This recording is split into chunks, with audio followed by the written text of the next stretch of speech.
নীল জলরাশি, অদ্ভুত রহস্য আর উত্তাল ঢেউয়ের এক চিরন্তন নাম সমুদ্র। একদিন আরিফ আর তার বন্ধুরা ছুটির দিনে সমুদ্রের পাড়ে গেল।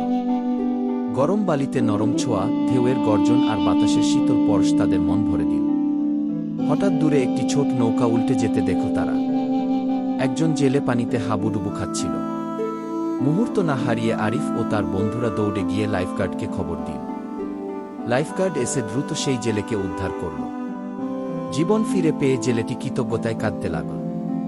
সন্ধ্যায় সূর্য যখন গোধূলির আকাশে মিশে যাচ্ছিল, সমুদ্র তখনও গর্জন করছিল।